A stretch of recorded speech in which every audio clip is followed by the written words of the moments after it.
ulug' payg'ambarim chekkan jahonda ummatim deb g'am, uning bir ummati zindonda yotqay millatim deb ham.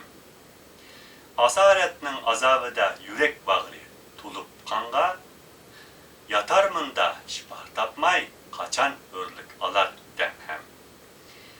Shir bo'lib yo'l bosqan men har dam yo'limni bermadim. Neçe 10 yıl hem azap tartıp fakat devrenmedim. Ger beşimden ösümü, eğer zulüm cebri capa, çın turup maksette yavga hiç başımını eğmedi. Şarkı Türkistan Cumhuriyeti sürgün hükümetinin vatan ve milletperver, ot yürek, inkılabi şair Abdülaziz Mahsum doğrusundaki bayanat. Milletim gaflet, cehalet uykusuga kanmadan, barcha millet ko'z ochib o'yg'on desen o'yg'onmading. Xarizorlik ostida mahkum mazlum qul bo'lib, senmi millat, senmi inson bo'lganing o'ylanmading. O'yli millat tarixing bek shonu shavkatlik edi, amdini holga tushib qolding, nechun zorlanmading? Mustabid bosqinchilarga bosh egib taslim bo'lib, o'zi ketmekçi bolgan şum xiyaldın yanmadın. Barcha millet erkin azatlık küreş meydanida atlanıp canını kızıttı, sen dahi atlanmadın. Zulmü istibdatga karşı can tüküp, kan akızıp, yettiler maqsadlariga sen amal kullanmadın. Har zarlıqda yatırsan bulgunup hayvan kebi, sen bu xilda yatqılı insan emas hayvan mıdın? Asli neslin şanu şevketli Türk qani turup, or namusni koyup vicdan setişten yanmadın. Milletim ötti beşinden xilmi xil açıqsına, hiç biriydin sen tüzük ibret elip oylanmadın.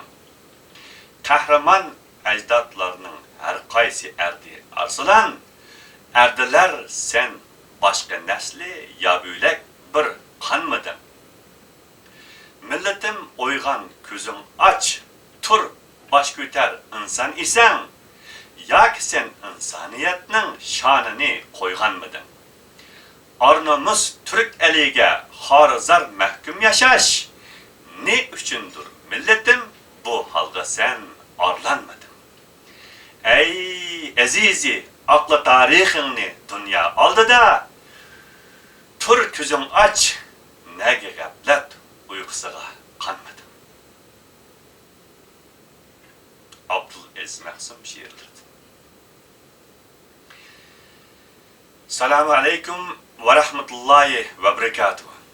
Aziz muhterem vatandaşlar, men tüvende sizlerge Şarkı Türkistan Cumhuriyeti sürgündü hükümeti namıdan bütün barlığını vatan ve milletinin azadlığı için bağışlap 83 yıllık ömür hayatının mutlak kök kısmını baskınçı Xitay hükümranlığının karanlık zindallarında ötküzüp dünyadaki en uzun müddetlik turmuda kamalgan siyasi mahpuslarının rekordunu bozup taşlagan tevrenmez milli kahraman ve ot yürek inkılabi şair Abdülaziz Mahsum doğrusida kıskıcı malumat berip ötkendan keyin bu ulug' zatning qo'limda mavjud bo'lgan milletim, vatan so'ygisi, haqni do'st tutqay kishi har kim o'z baxtining ustozidir. Ayrılmasın, yani vasiyetname. Yavgı men baş egmedim, zindan, asrar, mübalağa, yoshlikqa doir, arzihol, shum asorat, tarix, mehribon onamga, himmatim, shum hayot, hasratlik hol, millatni uyg'otish, vijdon, ulug' vatanim, echinishlik holime, turan, ko'nglim ko'nglidagi she'r, isyonkor inson, vijdonsiz nomard, ya'ni Ablanamın başlığındaki vatan satqini milliy munofiqlarga qartilgan la'natlik she'r asri. Zindan, hasratlik munojat, ajalga javob, ko'nglim ra'ya, hubbul vatani minal iman, ya'ni vatanni suyish imanning cümlesi. Hasratlik sada, yani hasret ve ümit. Oygan, muhammes, kaygı hasret, dertlik tilek, hasretlik hal, tilek, gazel, kalem hitabı, unutmayımız. Nemunular, salamname, anamga salam, anamga yazgan uzun nazmi, can anam, soğu salam hakkıda. Devir demek, namert, zulmettin nur, dua, en horluk, ah urup, himmetlik hatıra, saklap kal. Mahpuslar tunuşuş, parçalar, asır zindani, qit'a, turmudun xat qatarlıq bir qism her bir əsərinin məzmuni və məqsidi, keltirilgan naql və qo'llangan söz iboralarının o'zgacha zengin və qobidaşlığı cəhətdə insonning aqlini hayron qoldiradigan odatdagi til bilan tasvirlab bo'lg'isiz bir-biridan ko'rkam, bir-biridan chiroyli, bir-biridan mazmunliq, bebaho o'tkir she'r asarlarini, hasratlik duo ve münacatlarını, himmetlik söz ve gazellerini, arman ve vasiyetlerini, o'qitish, ta'bir ve naqllarini, shundaqla turmudin oila bola chaqalarga, bo'libmi onasiga yozgan bir qancha qitimliq hasratlik xat salomlarini, shundaqla xalqimiz ichida Abdulaziz Mahsum haqida doston bo'lib tarqalgan hikoya dastonlar va she'r qo'shoqlarni sizlar bilan paylaşmoqchiman.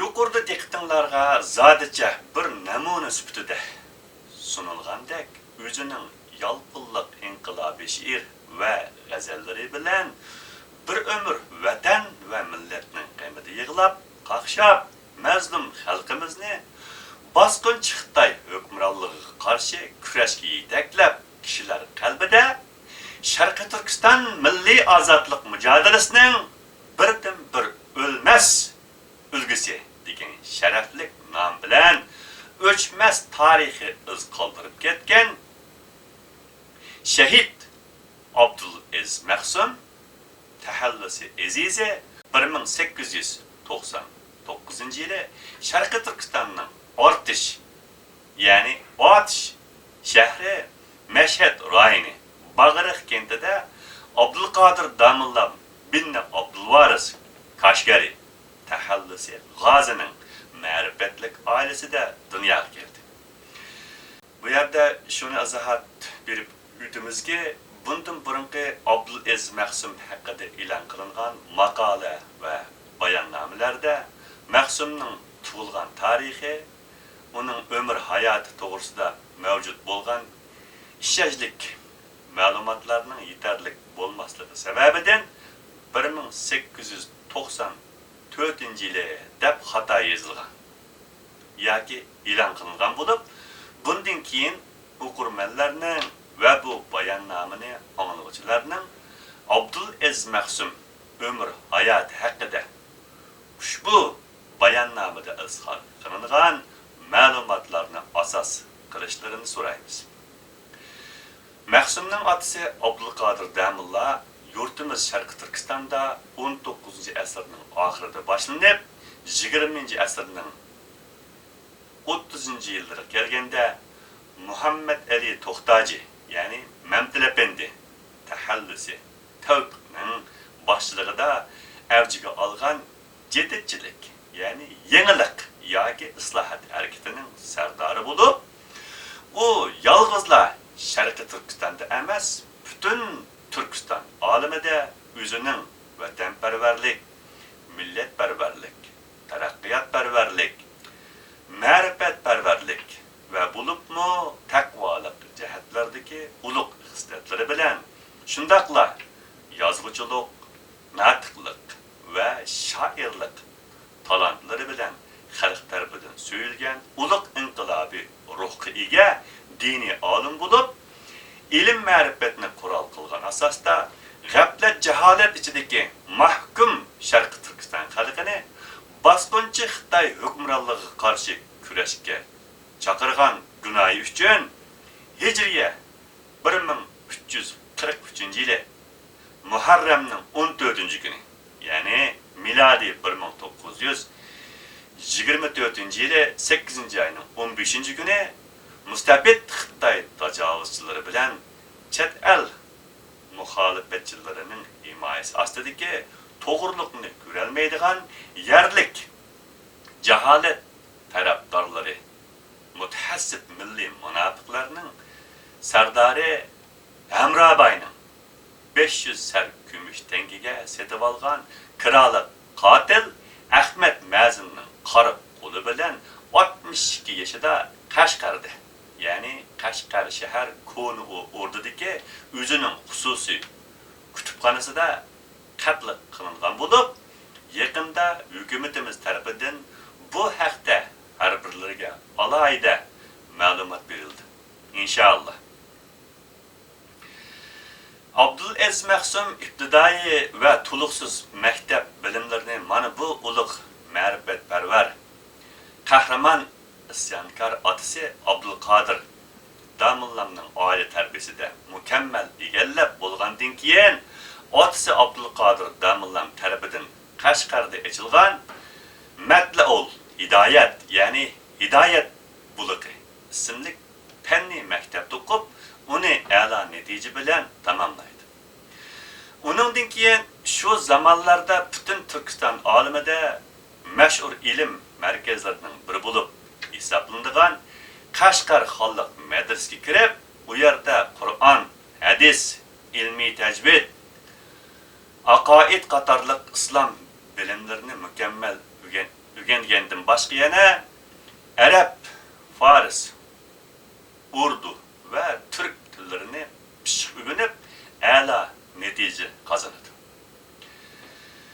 Uningdan boshqa Mahsum bu jarayonda yana sharqiy klassik adabiyot namoyandlaridan Huveyda, Fuzuli, Sheyx Said, Lutfi, Sakkaki, Atoi, Abdurrahman Cami, Supi Allayar, Jaloliddin Rumi, Hoca Ahmed Yasevi ve Babır Rahim Meşrep qatorliq büyük yazıcılarının əsərləri haqqında umumi düşüncəyə ega bo'lgandan boshqa yana Sharq va Uyg'ur klassik adabiyot namunalaridan Alisher Navoiy qatorliq talantli yazarlarning əsərlərini obdan o'rganadi. Onundan keyin 1920-yillarning boshlarida Abdulaziz Mahsum o'zining yurt tashiga chiqib o'qish qiziqarligi va otasining uni desteklashini natijasida yüksek tahsil ko'rmak uchun Hindistonga boradi. Mahsum u yerda yuqorida izhor qilingan mazmunlar ichidagi islom bilimlari haqida izdanish elib borgandan tashqari yana adabiyot, tarix, jo'g'rofiya, ilmiy mantiq, hisob qatorliq darsliklarni ham shu zamonning yuksak saviyasida yerlaydi. Uningdan boshqa Mahsum yana siyosiy, ijtimoiy faoliyatlarga aktiv qatnashib, vatanparvarlik, shundaqla insonparvarlik ruhini texmi yetildirdi. Mahsumning Hindistondagi o'quvchilik mazgili Hindiston xalqining Angliya bosqinchilariga qarshi elib berayotgan keng ko'lamli milliy kurash davriga to'g'ri kelgan bo'lib, u Sharqiy Turkiston xalqiga o'xshash tuproqlari boshqalar tarafidan boshlangan mazlum Hindiston xalqining zulmga qarshi elib bormoqda bo'lgan milliy mujodala harakatining oldingi safida o'rin elib, İngliz hukmronligining turmusida 6 oy yotdi. Afsuski 1924-yili 8-oyda Kashgarda otasi Abduqodir Damullaning qatl qilinganlik haqidagi yuqorida izhor qilingan shum xabarni anglab, otasi Abduqodir Damullaning qotilini tepish va uning irodasiga varislik qilgan holda boshlamchisidan ayrilib tinab qolgan ezilgan yetim xalqni jaholatdan qutuldirib, hurriyatga erishtirishni maqsad qilgan holda shu yilining kuz oylarining 5-ida vatanga qaytdi. Qashqarga kelib otasining qatl qilinishi haqidagi ahvoldan bir qur tafsiliy xabar topgan Maqsum darhol otasining qiroli qotili Ahmed Mazinni emas, uning orqasidagi haqiqiy qotillarni tepish davosini boshlaydi. Lekin bu voqeaning yip uchining Qashqar shahrining katta başlarına berib qolganligi sababidan davoni bu yerda anglaydigan odam topolmagan Maqsum Urumchiga kelib davoni davomlashtirdi. Bu jarayonda Maqsum Hindistondan vatanga qaytib kelishdan avval Damullamning davosini echish uchun allaqachon Urumchiga kelib bo'lgan otasi Damullamning shogirdlari Sabit Damullam Hacı başlıqdagi Qashqar va Koruldan kelgan bir qism inovatlik yurt mo'tabarlari bilan uchrashdi. Va bu yerda Maqsum otasining haqdasi bo'lishibdi bilan Sabit Damulla Hacı bilan birga Yangzin Shin başlıqdagi o'lkilik hukumatga otasi Damullamning haqiqiy qotillarini tepib jazolab berish haqida qattiq talaffuzda arka-arkadan arz sunudu. Maalesef uzun yıllardan beri yurtimiz Sharq Turkistonda vujudga kelib, avjiga olmoqda bo'lgan hamma haqsizliklarning javobgari, ya'ni mandaq qilib aytganda shu davrning suvni leytib biliq tutayotgan qotili Yangzin Shin hükümeti Damullamning davosiga javoban faqatla qiroli qotil Ahmed Mazinullah jazolab berdiganligini bildirdi. Hatto Damullamning haqiqiy qotili Qashqarning katta boshlaridan kelgan rushvatlarning eg'ir besib ketishi natijasida yangichida Ahmed Mazinning ham Damullamning qatli qilganligi haqidagi iqroridan darhol yeniverish haqida buyruq tushirish orqali Damullam haqidagi davoni bostirishga tirishdi. Hatto bu haqsizlikning ustiga otasining irodasiga varislik qilgan asosda Sharq Turkiston xalqining milliy ozodlik inqilobiga yetakchilik qilib, o'zining yurtimizdagi temir tapanliq tacı taxtini vayron qilish ehtimolini his qilgan Yangzin Shin Maqsumni darhol nazarband ostiga elib, uning 1925-yildan ta 1930-yilgacha bo'lgan 5 yil muddat ichida Oqsuning u tarafiga o'tishini, ya'ni Qashqarga berishini cheklaydi.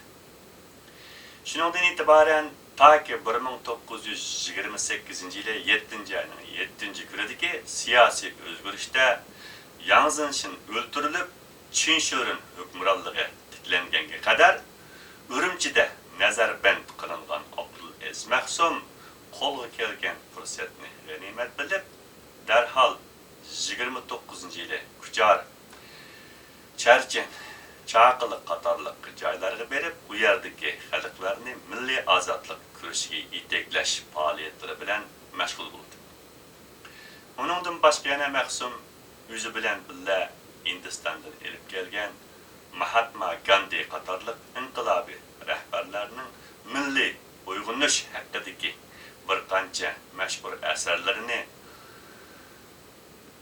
Urducadan, yani Urdu tilidən Uyg'urchaga tərcümə qilib, nəşr qilib, Şərqi Türkistan xalqiga berishlaydi.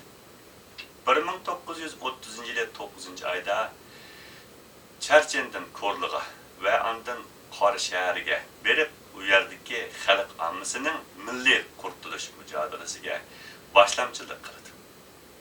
Shuning bilan birga Mahsum bu paytda Qumulda G'ujuniyaz hojining boshlig'ida portlagan qo'zg'olonga yaqindan hamkorlashgan holda G'ujuniyaz hoji bilan munosabat bog'lab, milliy uyg'unish va qurolliq inqilobning kuch-qullarini yurtimizning hamma joylarida avjiga oldirishni maqsad qilgan holda shu yili maxfiy yo'lga ravon bo'lib Qashqarga bordi. Mahsum bu yerda sabdoshlari bilan bir tarafdan qurolliq inqilobning hozirliklarini qilsa, yana bir tarafdan otisi Abdulqodir Damullan tarafidan ejilib, lekin Yangzingshin hukmronligi tarafidan to'sqinlikqa uchrab taqib etilgan Hidoyat bulug'i nomli maktabni qaytadan asliga keltirib, otisining irodasiga vorislik qilgan holda xalqni ilm ma'rifatga yetaklaydi. 1932 yili yana Yushurin Qori shahriga berib, u yerdagi inqilobiy sabdoshlaridan Aysa Hojim va Mo'ng'ul lamasi Sinchinlar bilan ko'rishib, u yerdagi milliy inqilobni bir qo'l ko'zdan kechirgandan keyin Korla, Kucha va Aqsu orqali yana Qashqarga qaytdi. 1933 yili 4-oyning 12 kunidagi siyosiy o'zgarishda Jinshurin og'dirilib tashlanib, uning o'rniga Shingsey taxtga chiqdi. Shuningdan e'tiboran u yurtimizda xalqning ichidagi hukumishliq ziyoli mo'tabar olimlar va inqilobiy qahramonlar ustida elib borgan tutqun va qirg'inchiliklarni boshlab, o'zining hukm surgan 10 yil muddat ichida bir qancha yuz ming begunoh xalqni qirib tashlagandan boshqa yana 100 minglagan begunoh xalqni turma zindonlarga qamaydi. Shu yili 1933 yili Mahsum Qori shahrida bo'lib, o'zining u yerdagi yuqorida izhor qilingan inqilobiy sabdoshlari Aysa Hojim va Mo'ng'ul lamasi Sinchinlar Shingsey tarafidan Urumchiga yig'in bahonasi bilan chaqirilib, tutqun qilinib, yo'q etilganligidan xabar topgandan keyin ehtiyot qilgan holda u yerdagi Qumul inqilobchilari bilan oxirgi qatim ko'rishib, Yulduz orqali G'uljiga chiqib ketdi. Mahsum G'uljiga kelgandan keyin bir tarafdan fursat kuchgach, yana bir tarafdan otisi Damullan tarafidan tuzilgan Zurur aqidalar bilan o'zi tuzgan kurash mujodelasi nomli asarni bir qancha ming nusxa bostirib, bu yerdagi xalqqa tarqatdi va qisqa muddatlik o'qituvchilik bilan mashg'ul bo'ldi. 1933 yili 5-oyda Abdulaziz Mahsum G'uljidan Aqsuga kelib, G'ujuniyaz hojim bilan ko'rishib, uning bilan bir qancha qatim yana Qashqarga ketdi. Bu chaqda Qashqardagi milliy inqilob dushman ustidan g'alabalik olg'a ilgarilamoqda bo'lib, Xitoy va Tungan askarlari goh birlashgan, goh bo'lingan holda Sharqi Turkiston milliy ozodlik inqilobini yo'qotishga urinmoqda edi. Mana o'sha jiddiy paytlarda Abdulaziz Mahsum darhol milliy inqilobning oldingi safiga o'tib, qurilg'isi Sharqi Turkiston Islom Jumhuriyatining tashviqot, ma'muriy va askariy sohasidagi xizmatlarda alohida natija ko'rsatib, xalqning buyuk hurmatiga sazovor bo'ldi. 1933 yili 11-oyning 7-kuni qurilg'isi hukumat mensuplari saylab chiqildi. Va 5 kundan keyin, ya'ni 1933-yili 11-ayning 13 kuni Sharqiy Turkiston Islom Jumhuriyati rasmiy qurilib, butun Sharqiy Turkiston xalqiga, shundaqla butun dunyo jamoatchiligiga e'lon qilindi. Afsuski, hukumatning qurilishida boshdan oxir Sharqiy Turkiston xalqi tarafda turgan urushning o'zining milliy manfaatini ko'zlagan holda birdilla yuz o'rib, Xitoy tarafga o'tib, Shinsey hokimiyatini siyosiy va askariy jihatdan desteklashi va Shinseydan iborat Xitoy bilan birlashib, milliy inqilob qilgan uzluksiz hujumlari natijasida amdila dunyoga ko'z ochgan Sharqiy Turkiston Islom Jumhuriyati hukumati zadila 6 oy yashab, og'dirilib tashlandi. Şunun bilan birga Sobit Damillam va G'ujniyaz Hoji boshliq Sharqiy Turkiston Islom Jumhuriyati hukumat rahbarlari urush bilan Xitoyning o'rtaq suiqasdi natijasida Jallod Shinseyning qo'li bilan o'ldirildi. Mazkur hukumatning yo'qolishida Tungallarning ham cho'ng hissasi bor edi. 1934-yili 7-oy boshlarida Stalinning himoyasi ostidagi Majonyang qo'shini urushning hukmronligi ostidagi Sovetlar ittifoqiga ketishning oldi keynida Sharqiy Turkistonning janubida begunoh xalq ustida inson qalbidan chiqqan vahshiy qirg'inchiliklarni sodir qilgan bo'lib, bu munofiqlarning qilmishlarini o'z ko'zi bilan ko'rgan Mahsum ularning bu vahshiyligini ayıplab 100 kupletlik şiir yazgan bo'lib, bu şiir shu chaqdagi Qashqar va G'ulji gazetlarida e'lon qilingan. Bu şiirning zarbasiga chiday olmagan Majonyang Mahsumni darhol tutib hapsiga tashlagan bo'lsa-mu, lekin Sharqiy Turkiston milliy armiyasining Mahsumni qo'g'dab qilishi natijasida 3 oydan keyin Mahsum qo'yib berildi. Shuning bilan Shinsey hokimiyati o'ziga tahdid deb hisoblangan hukumchilik vatan va millatparvar ziyolilar, diniy zotlar va yurt mutuvarlari ustidan mamlakat bo'yicha zo'r ko'lamlik qirg'inchilik elib berishni davomlashtirib, 1935-yili 5-oyda qonliq qo'lini Qashqarga uzatib, Abdulaziz Mahsum, Yaqut Luz, İbrahim Luzum, İsmailaxin Ko'rpichi va Abdulazxon Bek qatorliq 5 kishini qo'lga elib, Urumchi 4-turmaga qamaydi. Uning keyinidan 1937-yili 4-turmadan yo'tkab 2-turmaga qamaydi. 1939-yili 2-oyning 21-kuni Mahsum Shinsey tarafidan yana 7 yil qamoq jazosiga hukm qilinib, 1944-yili 10-oyda Sharqiy Turkiston Jumhuriyati qurilish arifasida qamoqdan bo'shab chiqdi. Bu yerda shuni eskartib o'tish zarurki, Mahsumning yuqorida izhor qilingan 5 davrdagi 50 yillik zindonlik hayoti bir-biridan dahshatlik va vahshiy bo'lib, Abdulaziz Mahsum o'zining echinish, zindon sarguzashtlari, mehribon onamga, qalam xitobi, unutmaymiz qatorliq she'r asarlarida beshidan kechirgan zindonlik hayotini bayon qildi.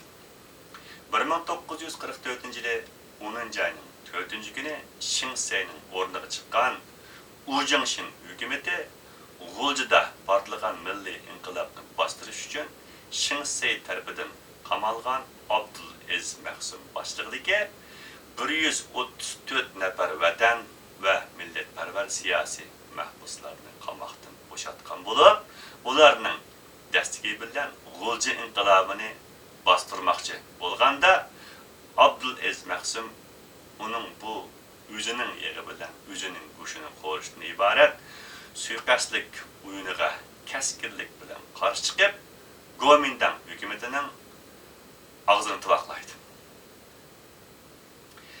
1944 yılı 11. ayının 13. günü G'uljida Şarkı Türkistan hükümeti kurulup dünyaya jaka alındı.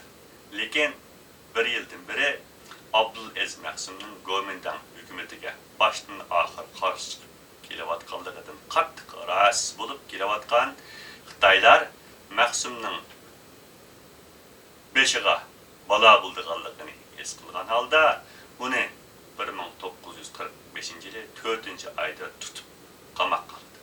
Lekin 15 aydan keyin, yani 1946 yılı 7. ayının 1. günü Rus bilan Kuomintang taraflarının ortak bulunga qıstışı neticede 1946 yılı 1. ayının 2. günü imzalangan atalmış 11 bitim namlıq tinchlik anlaşması asasida birleşme hükümetinin kuruluşu bilen Abdulaziz Mahsum qamoqdan bo'shaydi.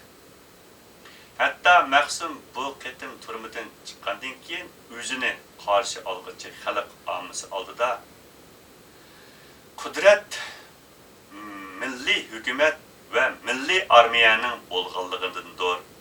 Milliy daisi, milliy hukumati ve milli armiyasi bo'lmagan millat zaif ve qul millatdir degan mazmunda nihayat ta'sirli nutq so'zlab mazkur 11 bitim kelishmasining ro'yidan to'liq foydalangan holda keng xalq ommasini namoyish tashkillash orqali turmalarga bostirib kirib texcha qo'yib berilmagan yana bir qism siyosiy mahbuslarni qutqizib chiqdi.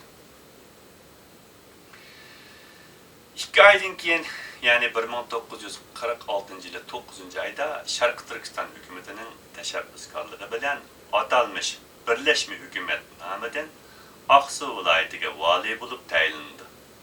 Mahsum derhal Aksu'ga kelip atalmış 11 bitimde imzalangan kelishimning ro'yiga asasen üstüge algan vazifani keskinlik bilen ishlab 1 yilga yetmagan muddat ichida Aksu vilayetini bir Xitoyning biqindisi emas, bir mustaqil hur Sharqi Turkistonning viloyati sifatida tuzib chiqib, yerlik xalqning shundaqlab butun Sharqi Turkiston xalqining buyuk izzat ikromiga sazovor bo'ldi. Mahsum şu ayning, yani 9. ayning 18. günü Aksu'daki xizmatini boshlab, birinchi qilgan ishi Aksu'ning Langar xonaqasi oldida bir çoğun yığın açıp 1945 yılı 9. ayının 18. günü Kuomintang aksiyetçileri tarafından kanlı bastırılıp şehit edilgen Limutellib, Munirdin Hoca, Bilal Aziz, Abdullah Davud, Seyit Mevlancan Turdi ve Abdullah Rozi qatarlıq vatan kahramanlarının bir yıllık hatırasını kılıp ularının şereflik namını asliga keltirib, ularga inqilobiy qurbonlar degan nomni berishlaydi. Uningdan keyin Kuomintangchilarning o'zliksiz qarshiligiga rağmen Aksu'ning har bir bulun puchqoqlariga berib, u yerdagi Xitoy saqliqni saqlash askarlarini amaldan qoldirib, uning o'rniga milliy askarlarni qo'ydi. Yana shuning bilan birga Aksu viloyati bo'yicha demokratik saylam tuzumini yo'l qo'yib, xalqning Xitoylar tarafidan zo'rlik bilan tortib olinib, dafsanda qilinmoqda bo'lgan inson huquqlarini o'z qo'liga elib berish orqali yillardan beri Xitoyning sirtmiqi ostida bo'g'niqib erkin nafas ololmagan xalqni tekrar erkin nafas berishga sazovor qildi. Lekin buningga chidamagan Kuomintang Mahsumga tahdid qilib, uning haqqoniyatli harakatlariga to'sqinlik qilishi natijasida Abdulaziz Mahsum Aksu'dan Urumchiga qaytib kelishga majbur bo'ldi. Mahsum Urumchiga kelgandan keyin Kuomintangning qanday qilib 11 bitimga xiloflik qilganligi haqida Ahmetcan Qosim rahbarligidagi Sharqi Turkiston hukumatiga alayda shikoyat xati yozgan bo'lib, bu xatni Rais Ahmedjon Qosim Gomindangning 11 bitimga qandaq buzg'unchilik qilganligi to'g'risida elib berilgan suhbat yig'inida delil isbot sifatida o'ttirib qo'yib, Gomindang doiralarini amalsiz qoldirdi. Shundaqdimi 11 bitimdan iborat atalmış tinchlik kelishimi niqobi ostida o'zlarini bir quruq o'nglab tirilib olgandan keyin 1947-yildan boshlab Gomindang doiralari Janubiy Sharqiy Turkiston bo'yicha ilg'or zotlar va vatanparvar ziyolilarni tutib qamashga boshlaydi. Bu tutqundan Abdulaziz Mahsum darhol maxfiy Urumchiga qaytib kelish orqali qutulib qoladi. Shundaqdimi Abdulaziz Mahsum yana ommaviy so'rovlarda va matbuotlarda tashviqot elib berish orqali Gomindang hukumatining Abdi Beshirisini echib tashlashni davomlashtirdi. Mahsum bu jarayonda nurg'ulagan maqola va she'r asarlarni shu davrdagi Gazit jurnal va boshqa matbuotlarda e'lon qilgan bo'lib, hozirgi davrdagi kommunist Xitoy hukmronligining bu davrga oid har qanday asarni qattiq kontrol qilishi va hatto ularni yo'qotib vayron qilishi natijasida xalqimiz Abdulaziz Mahsumga o'xshash milliy qahramonlarimizning asarlaridan to'liq bahramon bo'la olmay kelyotdi. Mahsumning Hasrat nomli g'azali mana dal mush paytda, ya'ni 1947-yildagi vaziyat qartay yozilgan bo'lib, uningda Mahsum Gomindangning insoniyatsizligini mundaq deb namoyon qildi. Hasrata vah hasrata shum dahrlar davronidan zo'rma-zo'r kash-kash bo'lar haqqoniyat maydonida. Yo'q bu mal'un mutaham senlarda insoniy nishon chekinib chiqqach bo'lar insoniyat maydonidan. Bo'lmag'ay bularda hech sharmi haya namus degan shakli inson ko'rinar, lekin betar hayvonidan. 1946-yili 1-oyning 2-kuni imzolangan atalmış 11 bitim münasebeti bilan hapsidan chiqqan Abdulaziz Mahsumni shu yili Urumchi turishliq Amerika konsuli maxsus mashina avat konsulga chaqirib elib kelib, Sharq Turkistonning taqdiri haqida Mahsum bilan alayda maxfiy suhbatlashdi. Bu suhbatda Amerika konsuli Mahsumga janoblari Sharq Turkistonning ichi va teshida alayda tunilib hurmatga sazovor bo'lgan bir katta kishi. Hozirgi vaziyatda o'zlariga ayon bo'lgandek uch viloyat inqilobi Sovet ittifoqiga moyil bo'lib, Sharq Turkistonning umumyuzlik kommunizm lageriga petib qelish xavfi turmoqda. Biz sizlarning Rus va Xitoy bilan o'rtaq bo'lmagan bir mustaqil demokratik Sharq Turkiston Cumhuriyeti qurib chiqishingizlarni orzu qilar edik.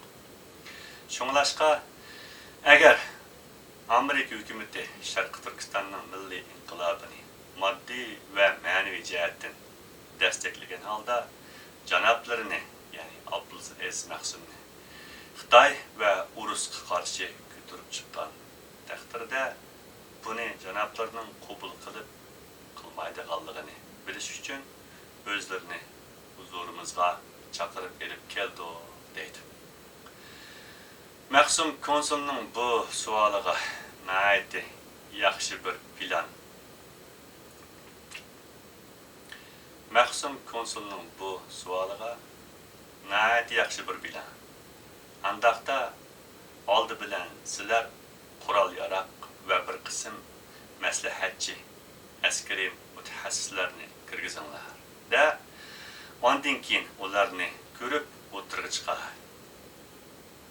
Uruslarmi uch viloyatga kerakli qurol bilan askariy xodimlarni kirgizganda-ku deb javob berdi. Abdulaziz Mahsum 1944-yili G'o'ljida jakalangan Sharqi Turkiston Cumhuriyetining qurilish arifasidan boshlab Urumchidagi Amerika konsulxonasiga Sharqi Turkiston xalqining milliy mujodalasi haqida bevosita va vositaliq yo'llar bilan ma'lumot berib kelgan bo'lib, Sharqi Turkiston milliy inqilobi nomidan 1945-yili 9-ayning 25-kuni Amerika konsulxonasiga sunilgan "Biz nima uchun inqilob qilyapmiz?" nomli bayonoti va keyingi 1947-yili 11-ayning 13-kuni sunilgan "Ona vatan uchun mujodala" nomli bayonnomalar Abdulaziz Mahsum boshlig'idagi vatan va millatparvar milliy inqilobchilarning yurak sadosining namoyandalaridan edi. Bu bayonnomalar ham Mahsumning asarlarining qatorida har birlariga Mahsumning asarlariga qo'shib taqdim qilindi. İnşallah. Mahsumning vatanparvarlik ro'yi shu qadar kuchliki 1949-yillari vatanparvar yurtdoshlardan Muhammad Emin Hazrati va İsa Yusuf Alatikinlar Mahsumga o'zlari bilan birga yurt teshiga hijrat qilib chiqishni qancha tashabbus qilgan taqdirda ham ular bilan vatandan ayrilishni rad qildi. 1949-yili 8-ayning 28-kuni Rus va Xitoyning suiqasdlik plani ostidagi atalmish Albaran vaqasida Ahmedjon Qosim qatorliq Sharqi Turkiston hukumatining rahbarlari o'ldirilib, zodicha ularning jasadining kuli xalqqa qaytarildi va 1949-yili 10-ayning 13-kuni Jungo Xalq Armiyasi, ya'ni Kommunist Xitoy Qizil Armiyasi vatanimiz Sharqi Turkistonga kirishga boshlab 8 kundan keyin Başkent Urumchiga yetib keldi.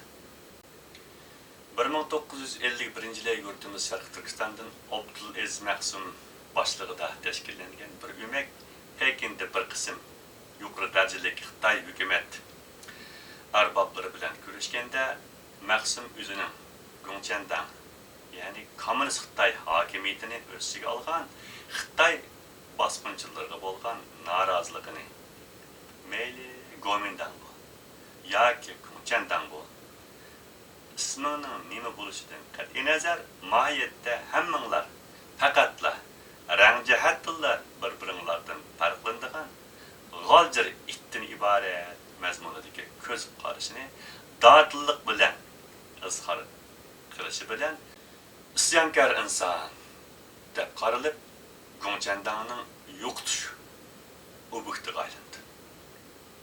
Bu yerda shuni sizlarning saminglarga selib o'tishirki, Abdulaziz Mahsumning yuqorida izhor qilingan bosqinchi kommunist Xitoy hukumati haqidagi ko'z qarashlari bir haqiqat bo'lib, kommunist Xitoy ishg'oliyatidan keyin Sharqi Turkiston xalqi bir qiyomatni beshidan kechirdi.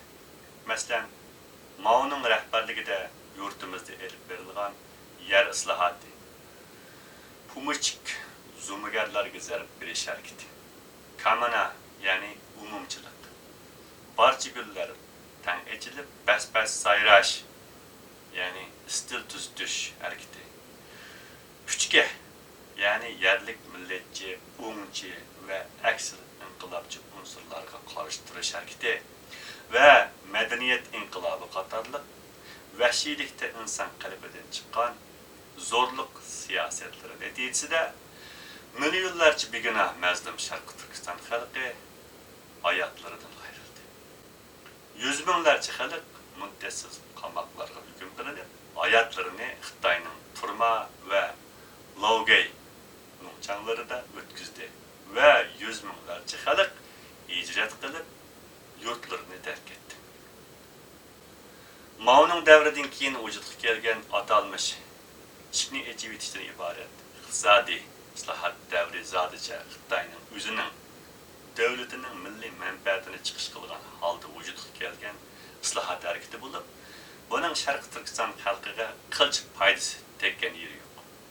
Uning ustiga bir qancha yildan beri kommunist Xitoy vahşiylikdə şu qədər həddini aşdı ki, Şərq Türkistan xalqını tarix səhnəsindən tamamen yok etmek için hiç tep tartmasdan uçuk aşkarı halda xalqның arzusuga qarşı halda tuğut çekleş ve şunun bilen birge yurtumuzga mini yollab Xitay köçmelerini yo'tkab yerleştirish, Şərq Türkistan xalqının ana tilini maktablarda cheklash, xalqimizning diniy e'tiqodini cheklash va uni dafsanda qilish ve yurtimizning tabiiy yer asti ve üstü boyliqlarini xohlagancha bulab talan-taraj qilish ve Xitoyning bundaq insoniyetsizlik qilmishlariga qarshi turuvchi Şərq Türkistan xalqi ustida kollektiv o'ltirish, turma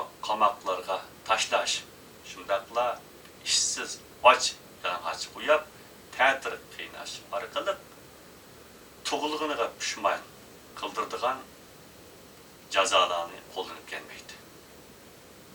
1952 yili 6 ayning 8 kuni Xitoy hukumatining mahsum ustidan kecha kunduz nazorat qilishi va Memtimin Yusufdek milliy munofiq Xitoy qochilarining mahsum ustidan bu joylarga qilgan shikoyatlari natijasida faqatla uning haqda chin turganlik gunohi uchunla Abdulaziz Mahsum Gongchandan, yani Komünist Xitoy tarafidan tutqun qilinib, 1953 yili 6 ayda muddatlik 15 yillik turma jazosiga hukm qilindi ve 5 yillik siyosiy huquqidan mahrum qilindi. Lekin 5 yildan keyin ichki va tashqi kuchlarning noroziligi tufaylidan Abdulaziz Mahsum 1957 yili 5 ayning 1 kuni, yani bu kuni Hayit kuniga to'g'ri kelgan bir kun edi. Mahsum vaqtliq qamoqdan bo'shaydi. Lekin 1956 yili Xitoyda avjiga olgan atalmış barcha gullardan echilish hamma bas-bas sayrashdan iborat atalmış stil tuzitish harakati yurtimizda biz do'ppisni ekkerdisa kollasini kesib keladigan millat bo'lg'achqa yangi tus olgan holda texmi kengaytirilib o'ngchi va yerlik millatchilik qarshi turish harakatiga aylandi. Bunun bilen Şərq Türkistan xalqının içindeki her qandaq vatan ve millet perver ziyaliler o'tirg'a tartib chiqarilib, tanqid ve kurash qilishning, hatta turmalarga tashlanib, yo'qotilishning arzusi azaldan ochiq oshkor bo'lib, beshidan kechirgan hech bir hokimiyatdan yo'shirmagan bo'lib, uning talab ve arzusi milletining hurriyat ve ozodlik.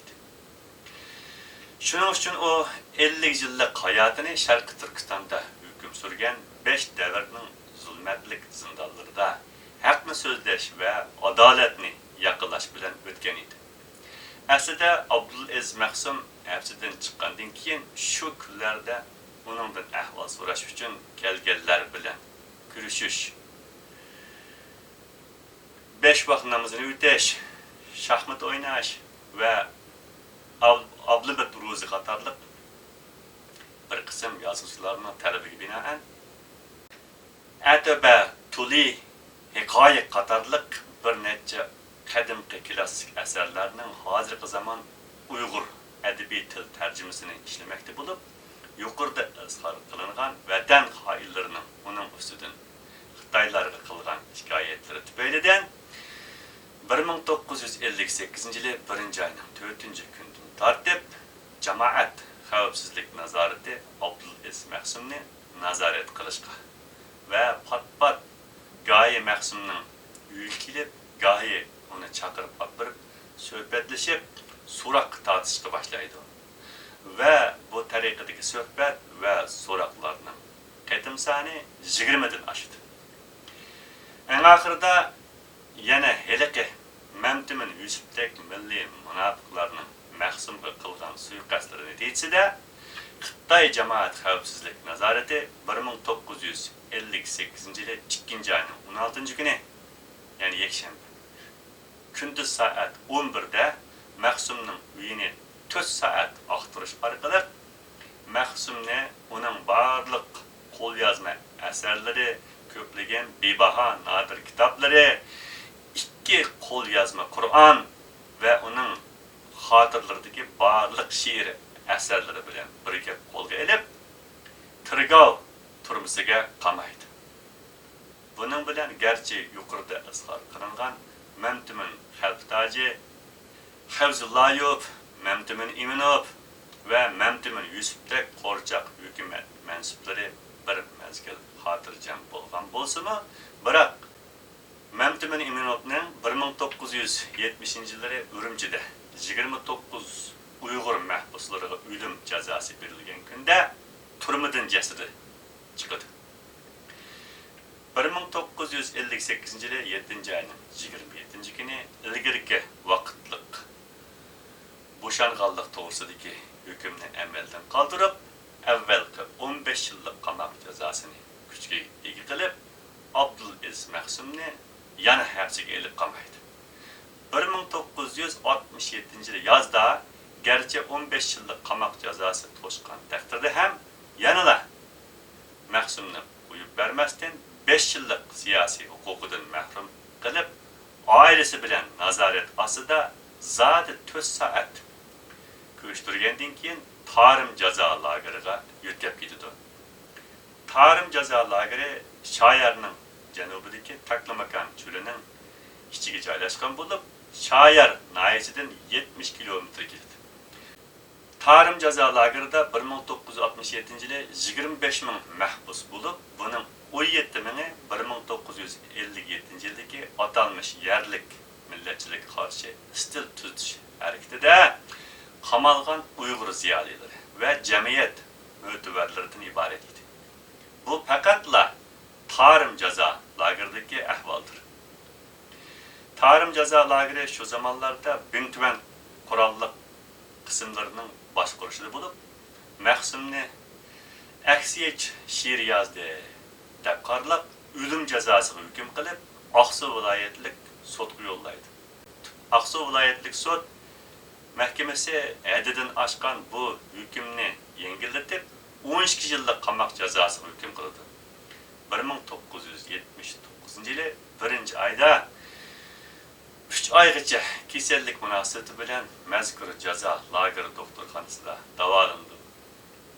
Uningdan keyin davolash chiqimlaridan o'zlarini qochirganligidanmi yoki kirib ketganligini nazarga olganligidanmi 3-oyning oxirida Mahsumni kepillik sharti bilan kuchog'i kelib davolanishi ruxsat qilinib, nazoratga saqchi turg'izildi.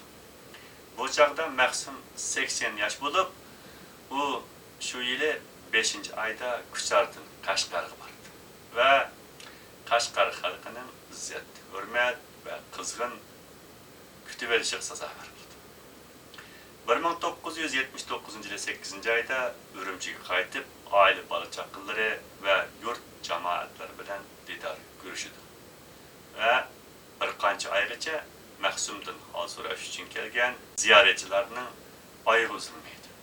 Bu chaqda 80 yoshlik Mahsumni ziyorat qilmoq uchun uning uyiga kirib chiqayotgan sanoqsiz kishilarning ayvisidan endish qilgan jamoat xavfsizlik organlari allaqachon bir qism puxta o'rinlashtirishlarni qilgan edi. Ya'ni Abdulaziz Mahsumning burunqi ixlosmand muxlislaridan bir qanchisini chaqirib, tarbiyalab, har biriga ayrim vazifa tayin qildi. Ya'ni bular orqali Mahsumni nazorat qilishga boshlaydi. Bu nazoratchilar 4-5 oygacha kecha-kunduz degidek Abdulaziz Mahsumning yenidan hech bir yerga qimildimay kelgan mehmonlarni kutish, bo'sh vaqtlarida suhbatlashish va boshqa kelgan mehmonlar bilan bo'lgan suhbatlarni anglash va ixlosmandlik bilan shogirdlik burchlarini ado qilishdek qiyofat va harakatlar ichida Mahsumning bir qadar ishonchisiga erishdi. Neticede turmada qog'oz qalamning qisliqidan bir amal qilib topgan qog'oz parchalari, hatto oq ta'silar, ya'ni yo'tqan kirliklariga inchik qalam bilan sig'dab yozilgan va ming bir mushaqqatda o'zi bilan billa turmudan elib chiqadigan she'r asarlarini o'z quloqlari bilan anglashga va o'z ko'zlari bilan ko'rishga ham muyassar bo'lishdi. Hatto Ma'sum aka asarlarni ayrim xatir ko'chirib chiqsa degan yaxshi niyatda ko'rinib, Ma'sumning nurg'ilgan she'r asarlarini oq xotirga ko'chirib bo'lib, ayni qo'l yozma bilan Ma'sumning o'z qo'liga qaytarib berdi. Ma'sum xotir bilan qo'l yozmalarni ularning qo'lidan olib, sandig'iga selib, quluplab, ochiqchini chapanining yanchiqiga selib qo'ydi. Oradan 4-5 oy o'tib, bir kuni Ma'sum kelgan mehmonlarni uzitib uyga kirganda, heliqim Ma'sumning ixlosmandlaridan biri uyga bormag'ida uzun bo'lib qoldi. Men bugun uyga berib baqay. Keyin yana kelarman. Obdan dam olsili Ma'sum deb birdilla qo'shilishib uydan chiqdi. Lekin bu odamning qo'ynida bir narsaning to'mbiyib turganligini ayoli Fatamxon aniq ko'rdi. Shuningdan keyin bir hafta ichida bu ixlosmandlarning qolganlarimi xuddi daraxtdan maymun to'zigandek ko'zdan g'oyib bo'ldi. Sandiqdan o'zining ochqichi orqali o'g'irlangan bu bebaho asarlarni jamoat xavfsizlik idorasiga, ya'ni Anjumantinga salomat yetkazgan heliqi munofiq o'zining vazifasini oshirib urullab, o'zining ko'zlagan shaxsiy muddasiga yetdi. Ya'ni burun xizmat o'rni degidak asli keladi. Sandiqdan yuqorida izhor qilingan bebaho asarlarning hammasining butunlay o'g'irlanganligini bilgan Abdulaziz Ma'sum bu eg'ir xafalikni ko'tarolmay og'rib qoldi. Mush paytda Ma'sumning asarlarini yig'ishtirib bo'lib, endi uning vujudini yo'qotishning kuyiga tushgan heliqi Xitoy g'olchilaridan ikkisi fursatni g'animat bilgan holda darhol Ma'sumni qo'l orasiga selib 3-doktorxonaga olib borib, o'rlashtirish jarayonida Kang Deipo degan bir Xitoy doktoriga bu intayin mashhur bir odam bo'lib, umr bo'yi Xitoylarga qarshi turib kelgachga 50 yillik hayotini turmada o'tkazgan ajoyib bir qahramon kishi. Shunga sizga elib keldi. Alayda ko'ngil bo'lib davolasanglar deganda, bularning bu deganlarini o'z qulig'i bilan anglagan Ma'sumning qizi Cho'lpon Abdulaziz, bu doktor bizdan bo'lsa bu shundoq deysin. Bir Xitoy doktorgami Xitoylarga qarshi bo'lganligi uchun 50 yil qamoqda qamalgan deb tunishtiramdi. Deb ichida eliq 2 nafar munofiq Xitoy g'olchilariga norozilik bildirish bilan birga otasining hayotidan endish qilishga boshlaydi. Gerçi keyingi davolanishda dorini tamamen red qilmasimi, lekin hukmni butunlay red qilgan Abdulaziz Ma'sum bu qatimki Kang Deipo tarafidan elib berilgan alayda tedavi natijasida yaxshilanish u yoqda tursin, doktorxonaga saq kirgan Abdulaziz Ma'sum aksincha aqliy hushidan tamamen ayrılgan holda doktorxonadan qaytib chiqdi. Keyin yana Ma'sumning salomatligida o'zgarish bo'lib, Ma'sumning oila bola-chaqalari Ma'sumni bu qatim 2-doktorxonaga olib borganda, Ma'sumning yenidan birdamma ayrilolmaydigan heliqi kuyimlik muxlislarning hech biri Ma'sumning yeni yo'lamaydi. Chunki bular o'z maqsadlariga olli burun yetgan bo'lib, Ma'sumdan endi oladigan hech narsa qolmagan edi. 1982-yil 8-ayning 10-kuni 83 yoshida Urumchi Sampango temir yo'lida Pekin, ya'ni Beijingdan Urumchiga qarab tez suratda kelayotgan 69-qatimliq poyezdning besib o'tishi bilan vafot etdi. Demak, yer dozaq misali qarang'i zindan va turmalardagi chekidan oshgan jismoniy va ruhiy jihatlardagi azob uqubatlik zulmiga bardoshlik berib kelgan bu jasoratlik inson eng oxirida minglarcha Xitoy ko'chmanlari bilan liq to'lgan 60 necha vagonliq poyezdning urib va besib o'tishiga bardoshlik berolmagan edi. Shuning bilan butun hayotini Sharqi Turkistonning ozodligi uchun bag'ishlab, alam hasrat ichida bir qatimmi kulmay millatning kuyini kuylab, yig'isini yig'lab, kech kunduz zorlangan, shundaqdimi taxminan yarim asrlik turma hayotida 5 vaqt namozini bir qatimmi tark etmagan bu jasoratlik ulug' zot o'zi uchun hech halovat ko'rsatmagan bu fani dunyo bilan vidolashdi.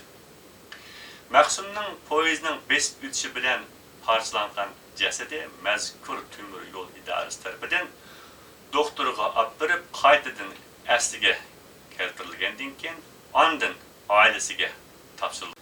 Marhumning jasadi dabda qilinganga qadar o'zining qura joyida marhumning oila tavobat va jel jamoatlarining kech kunduz amroligida muz ustida saqlandi. 8 ayning 12 kuni tush soat 1da Urumchi shahar g'olibiyat yo'li g'arbi janub tarafdagi Xaba masjidining imomi Yusuf Qarimning boshlig'ida Abdulaziz Maqsumning meyit namozi tushirildi.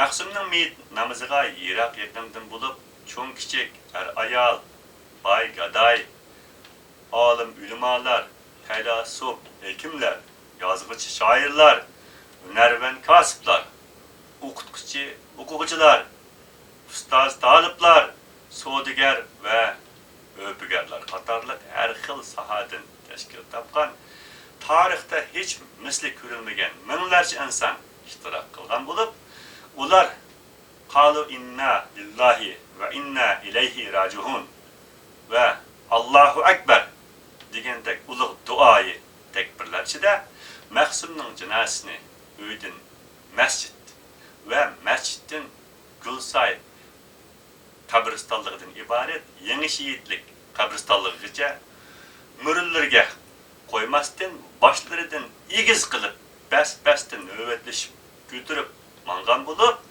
bu ko'rinish xuddi qin-qiniga patmay eqayotgan hayvatlik daryo to'lqinlariga o'xshaydi. Maqsum bilan uzun muddatlik hapsida birga qamalgan eng yaqin do'stlaridan biri bo'lgan Hoji Hamid Mahmudi Qashqari o'zining shu kuni Abdulaziz Maqsumning vafotiga bag'ishlab yozgan Marziya nomli she'rida Sharq Turkiston xalqining beshiga kelgan bu tarixiy musibat haqida mundaq deydi. Aradan ayrılıp ketdi yaramlıq bir büyük adam. Saxiylik, ommavilikda idi, go'yoki bir xotam. U dunyoga safar qildi tuyuqsiz bir qarotinda, ko'zga yosh elib tutdi butun el qayg'uliq motam. Ajoyib fojialik hodislar ichida ko'z yumdi, kiyib motam tunini bo'ldi osmonning ko'zibini. Ekin daryomi o'rgashlab yeshini chaşdi her yanga. Çuldap sayrışıp gitti uçar kuş. Nonunub şöyle. Töküldü kaygıda hatta giyalar bergidin tamca. Sabahmı belki yığılap tan seher yağdırdılar şerine. Demek çünkü bütün şeyi bu bir şeyi için kaygı tabiat çekse bir gamni kişiler çığırda minga. Böşükte uxlagan hatta buvaqmı yığıldı bir vaq tük matem yeşini oy işığa verdiler berhem. Pelakni qapladı ak bağlagan azdarlarının ahi onun mukaddes tavati köklerde uçtu misli leylekdek. Onun yip uçunu tuttu, sansız yaşqiri demdem. Ziminler titredi tekbir bilen Mevlüt sadasıdan lahatni qablidi Enber ihbarının kuşburaqı hem. Uzun yıllar bulup mahpus dilde kaldı bir arman şehitlik makamıga erişti bu ulug' Ekrem. Atısımı şehit ketken üzümü del şehit ketdi. Yeter mi bu kanga işan gazi ya aile.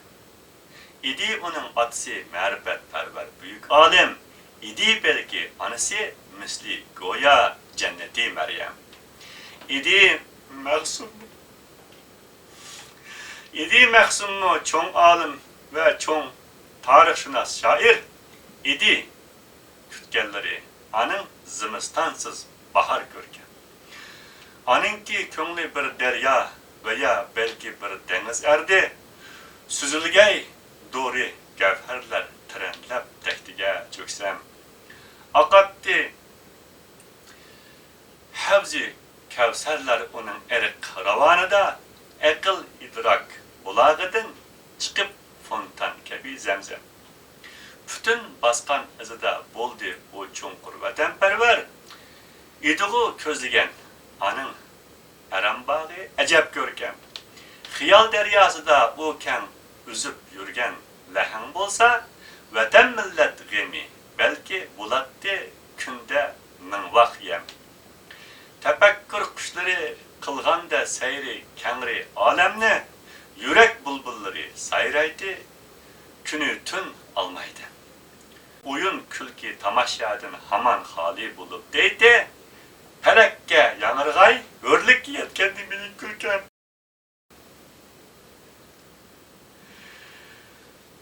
Japa dağı besip turgandı mı bu yolda bu başımne mana rahat tuyulgay halk üçün tartkan japa jabrem.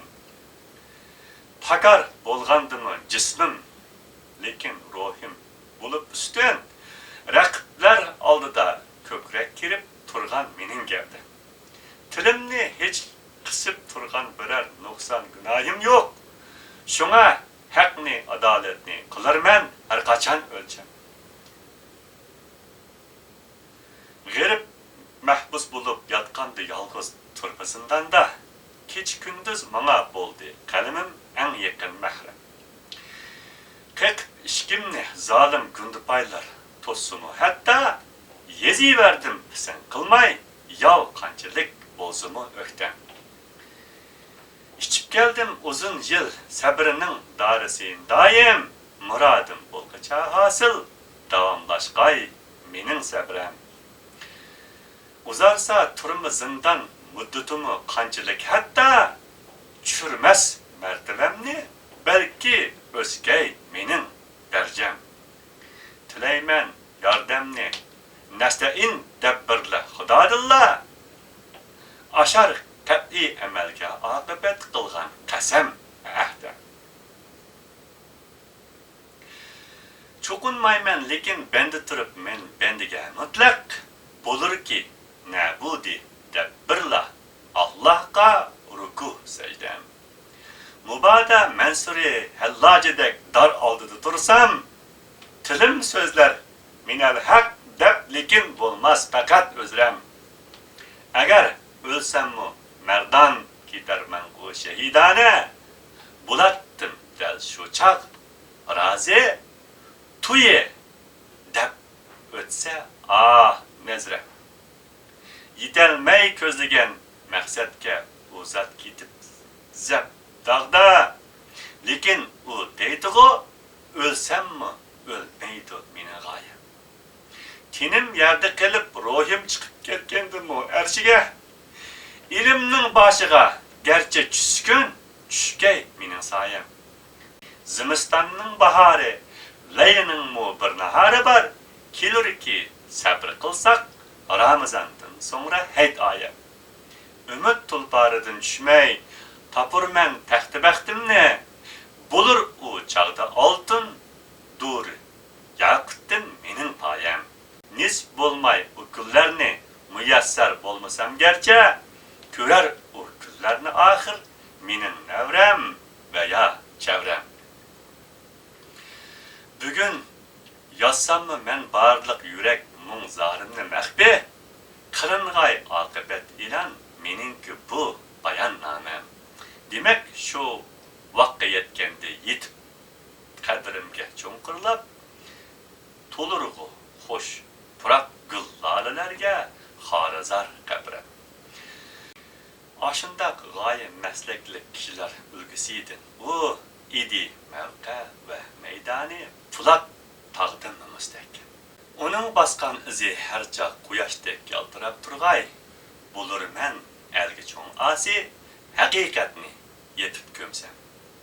Kuyup kül boldu bu pervanedek bir işqi gülxanada, muradımga yetettim men şundak odluda köysem. Vısal deryasıda ürkeşlinip tahir kebi ahde, menin o barca baskan izlerimde boldu çin ülge. Bu zatni qanchalik ta'riflasam ta'rifga arziydi. Uningki nazmisidin chunki su ichdi mening sinam. Lekin maqtash va maqtanmaq bir Allah qilam xosdir. Buning isbot dalilidir Qur'on surasi Al-Ham. Muvafiq madilashga belki mumkin bo'lsa-mu garchi, biroq ojiz kelib qoldi qo'limda tavrangan qalam. Haqiqat hamda tarix oldida mutlaq gunohsizg'u ajib nahaq juda bo'ldi janatin bu yurak pari. İst, ah ist, zapmi ölüp ketdim, tugab ketdim. Mening ko'nglimda amma qoldi o'chmas, tugmas alam. Musibat o'qlari tekkach mening qalbimga ushtum tut. Dengiz asıl bulatdi, sabri qilmay ko'z yashim to'ksam. Tutib kelgach azeldan o'zamga sabrini ching do'st. Besib o'pkamni taslikda chidolmay yig'ladim kam-kam. Qalam mendan ziyoda yig'ladi qog'oz qalamdan ko'p. Lekin kim yig'lasin sha'nu sharafsiz, balki men o'lsam. Biroq bu yo'l bilan matamni tinchiq turg'ili bo'lmas. Falak qilmaydi hech parvo, yurakning ming yeridan tilsam. Uning hijri firaqida jarohatlandi ah ko'nglim. Tepilmay ketdi bir doktor, anga qo'ymoqqa ah malham. Tümen hasret nadamette ravabım yığladı zarlap, üzülmez için muhabbet reştedin eşken mening tarım. Bırak takdirge ten vermey ilacı yok çünkü. Biz bende eğer yetse mening başımgımı ger yokku hiç çare. Demek tedbirini takdir ta ezelden bozup kelgeç, şuna ketken amalsız çaresiz Lokman İmam Azam. Şuna köp yığılamay belki teselli hatıra tapqay. Bu merhumun barlık balları hem yoldaşı hatem. Kim ki sabr kılsa gurudun halva pişar ahir, kamalet tapmağan encirdi mu hatta ki bolmaz tem. Bugün kısmet, hakikat hem adalet yüzünü görsetti, onu pen qilib aqlaydi oxiri g'iliq va firqam. Iloh ushbu zotning ajrini hech qilmag'il zoya, yashatqin mangulik jannat ichida shodiman hardam. Sharafshan ahli tarix oldida eng muhtaram zotdir. Yetishtirdi ashunda zotni minglab mening o'lkam. Tilaydi bu vatan Pervani şundak şerefşanne, orun algay aş tarix bitedin bu mening töhbem. Bundak eyvetlik çoğ namaz ve hasretlik uzduştun hasıl bolgan bu görünüş, halkımızın merhumu bolgan ihlas, itikadi ve bahasının enek namayendisi bulup, merhumның hayat vaxtida arzu kılıp okugan, eğer ölsem merdane, gidermen bu şehidane, Bulatdım del şu çağ razı, tuyi dep ötse ah nazrem. Meni öldürmegiçe şum rakibning ko'ngli tinmaydi, lekin öldürsümü ölmeydi bu mutlaq mening g'oyam. Nisb bo'lg'ay mubada men müyesser olmasam belkim görer o günlerini ahir menin nevrem veya çevrem. Demek şol vakı etkende yitip kadrimge çoğunkurulap tolurgu kuşpuraklık güllalilerge harizar kabre diyen gazeli bugün emelge aşkan idi. Cenaze galibiyet yol kitapxonasiga kelganda gerçi köp sandagi kişiler udul menip xalq teatrxonasini aylanib chiqamaysiz. Chunki nurg'unlagan kişiler hoş ko'rikdan xalq teatriga bizni kutmoqda degan narsiga qaramay, xuddi namoyish tusini olgan bu hayvetlik manzaradan hurkkan siyosiy kengashning mas'ullaridan Osman Karim qatorliq kishilarning qattiq noroziligi natijasida kitobxonadan aylantirib mengildi. Maqsum yerligiga qo'yilishdan avval Urumchi shahri bo'yicha ilm va Qur'on tilovat babida kamolatga yetgan fazilat egasi muhtaram Abdurashid Maqsum hojining Qur'on tilovatidan keyin barliq jamoatning qo'llari amin bilan tangla birdek duoga ko'tarildi. Uzaq duodan keyin Abdurashid Maqsum hojim o'rnidan turib jamoatga salom bergandan keyin ko'ngli buzilgan holda Maqsumning hojalik hayot haqida tuvandagi ta'sirlik ta'ziya nuqtasini so'zlab, qatma-qat qayg'u hasratlar ichida yuraklari alam hasratga liq to'lgan mazlum xalqning tushkun ro'yiga jasorat va umid berishlaydi.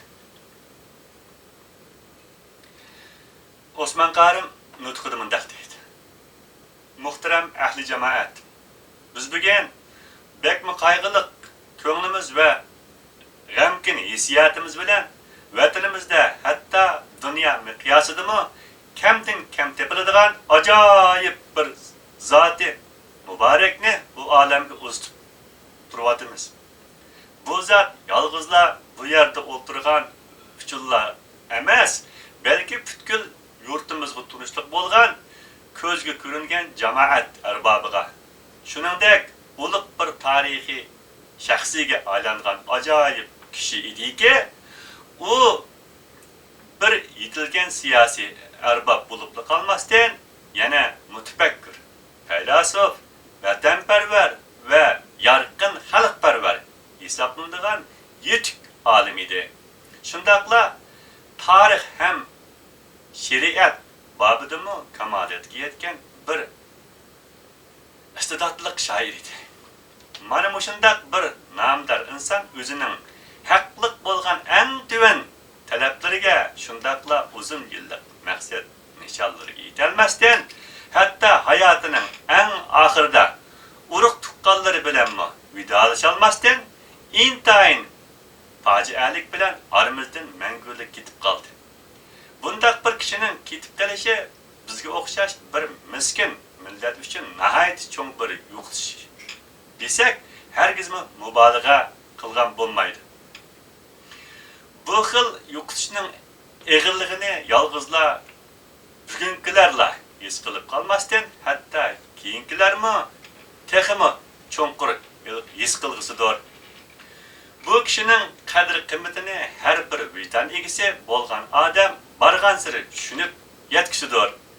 Chunki yot hukmron kuchlarning siyosiy dushmani bo'lgan har bir vatandosh hamon o'z xalqining hurmatli do'stidir va xalqining g'am gulzoridir. Tug'ilish, o'lish barliq jonliqlar jumladan insoniyat uchun mutlaq bir qonuniyat bo'lsa-mu, lekin marhumning fojialik o'limi bizga nisbatan bir xil tasadibiylik va sirliq hisoblanib, boshqacha tushunchalarga elib bormoqdadir. Afsuski, hozircha bu sirlarni aytishga amalimiz yo'qdir. Ammo tarix hamon bu sirlarning ochqisidir. Shunga marhumning fojialik vafotiga echinmaydigan odam bo'lmasa kerak. Chunki bugünkidek bundaq cho'ng ko'lamlik namoz topgan kishi menga ma'lum bo'lgan yaqin zaman tarixda hozirgacha ko'rilmagan edi.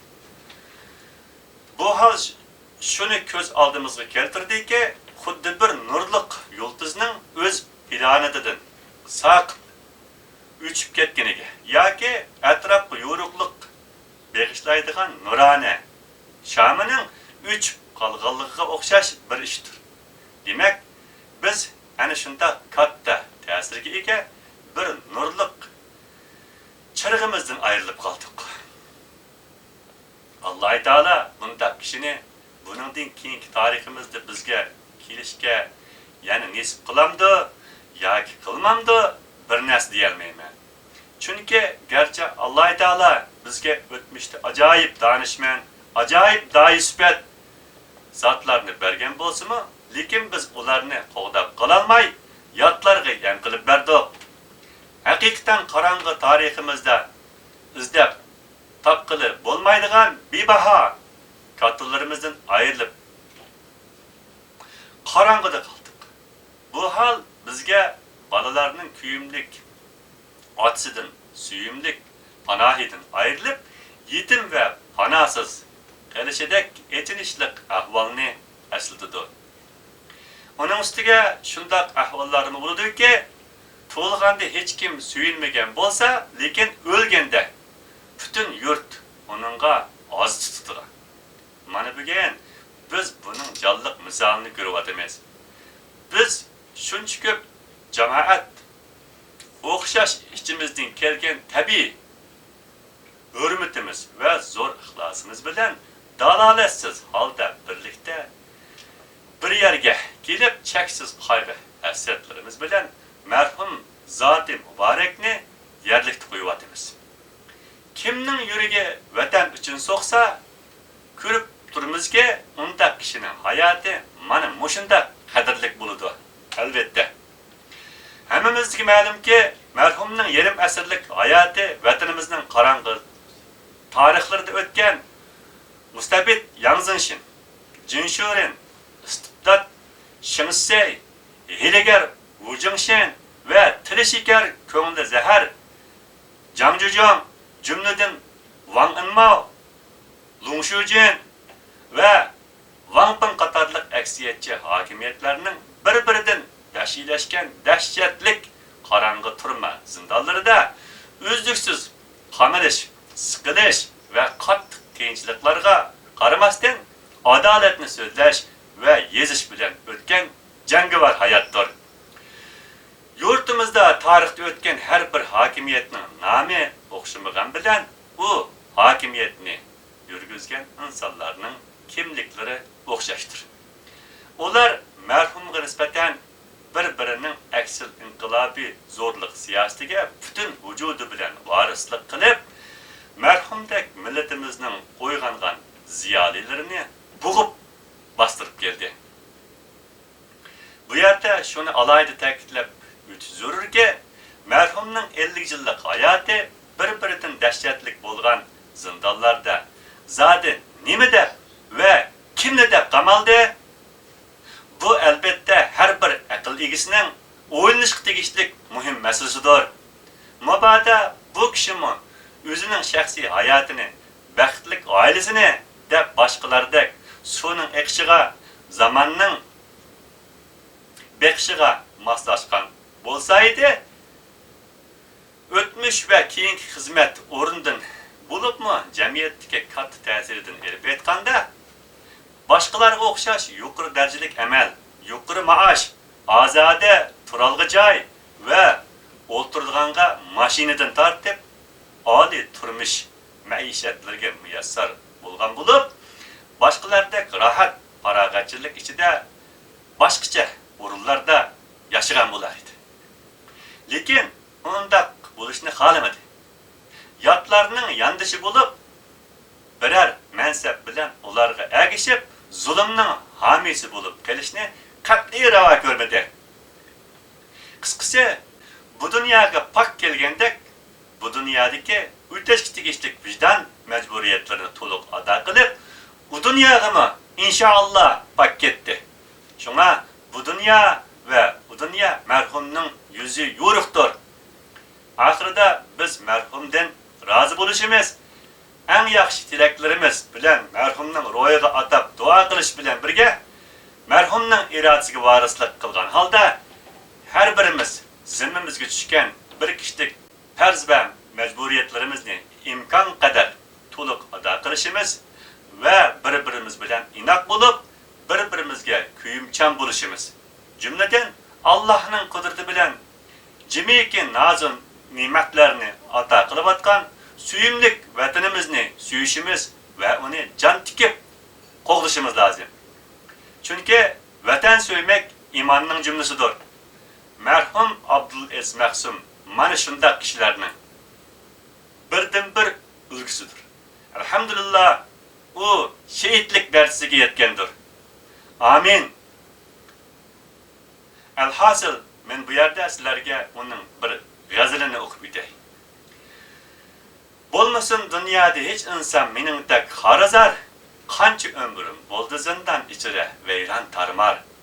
Vatanim vah millatim deb qayg'urib faryod urib, qayg'u hasratdan yurak bag'rim kuyib o'tdek yanar. Men vatanning bir guli edim, millatimning bulbuli, belki bir shunqar edim, erkin uchib, erkin qo'nar. Vatanim o'rmonida yayrab yurar tulpar edim, hurriyat maydonida chaqmoq musallik aylanar. Vadariha mutham insoniyatning dushmani shum zahar dahr yo'llarga men bo'lib qoldim shikar. Qamilib qolg'ach asoratli qafas ichra yetib bo'ldim azori kulfat turli haqoratga duchor. Xilma-xil jabru jafo, zulm, sitam, dard va alam, qayg'u g'amlar dastidan doim bo'lib men qon yutar. Qaysi bir tarixda hech kim men kabi bo'lgan emas. Shuncha keng dunyo menga har davrda o'xshashlatar. Kimki bir davrda bir dardi baloga uchrasa, davri o'zgarsa, balodan qutulib aram olar. Acaba kim men boshimdan xilma-xil dard o'tkazib, hech biridan topmadim maqsad nishonamga mador. Nimadandir baxti iqbolim mening ta'tir kelib, arzu armonlarimning yo'llari to'sqin bo'lar. Shum peshona baxtsizlik ajrimay mendan hamon qaysi bir ishga kirishsam, shunga naslik chaqishar. Bilmadim taqdiri haq doim menga shundaqmidir, yoki bir kun o'zgarib baxtim peshonam achilar.